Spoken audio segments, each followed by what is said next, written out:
அனைவருக்கும் வணக்கம்.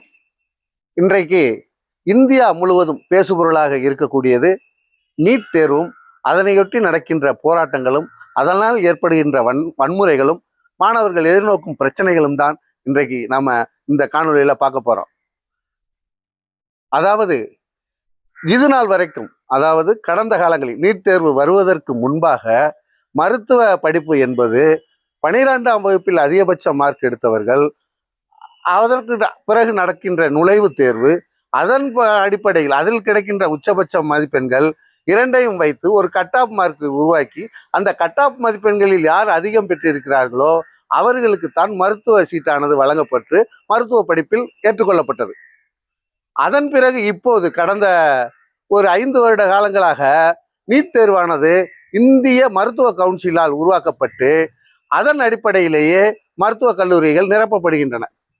இதுல என்ன ஒரு விஷயம்னா, 12ஆம் வகுப்பு நுழைவுத் தேர்வில் அதிகபட்ச மதிப்பெண்கள் எடுக்காதவர்கள், கட் ஆஃப் மார்க் அதிகமாக இல்லாதவர்கள் கூட தனியார் மருத்துவக் கல்லூரி மருத்துவமனைகளில், அதாவது மருத்துவக் கல்லூரிகளில் இணைந்து மருத்துவ படிப்பு படிக்கக்கூடிய வாய்ப்புகள் முன்பு அதிகமாக இருந்தது. ஆனால் இந்த மருத்துவ கவுன்சிலானது நீட் தேர்வு வந்த பின்னாடி இதையே தகுதி தேர்வாக வைத்து அதன் அடிப்படையிலேயே அந்த மதிப்பெண்கள் அடிப்படையிலேயே மருத்துவக் கல்லூரியை இடங்கெடுத்தது.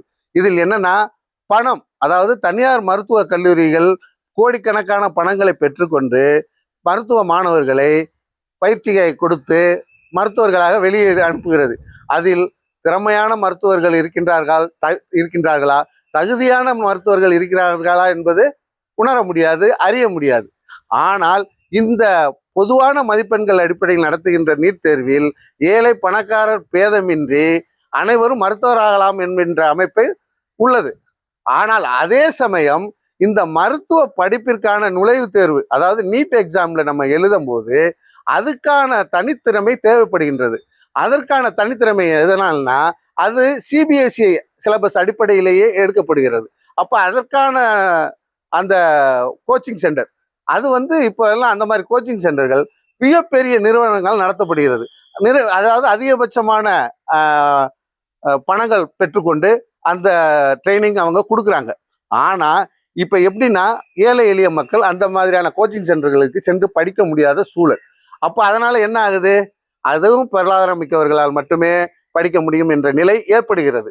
அதற்காக என்னவென்றால், அரசானது இப்ப நீட் தேர்வு வேணாம்னு சொன்னா, இப்ப மாநில அரசு நீட் தேர்வு வேணாம்னு சொன்னா அதற்கான பயிற்சி மையங்களை மாநில அரசு உருவாக்க வேண்டும். அதற்கான தகுதியான மாணவர்களை உருவாக்க வேண்டும். அது மாநில அரசின் கடமையாக இருக்கிறது. அதே சமயம் உச்சபட்ச அதிகாரமாக இருக்கக்கூடிய இந்திய மருத்துவ கவுன்சிலானது அதிகபட்ச நேர்மையோடு செயல்பட வேண்டும்.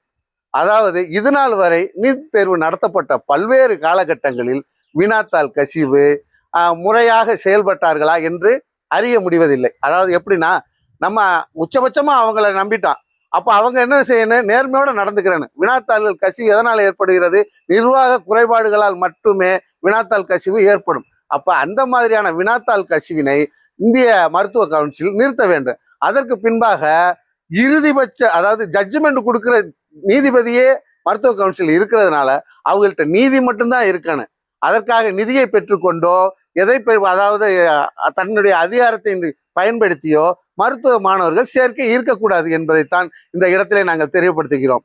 அதே சமயம் இந்த மருத்துவ கவுன்சிலானதும் மாநில அரசுகளும் வரும் காலங்களில் திறமையான நல்ல மருத்துவர் கிடைப்பதற்கு எல்லா வகையான சட்டத்திட்டங்களை உருவாக்க வேண்டும் என்பதே நமது வேண்டுகோளாக இருக்கிறது. நன்றி.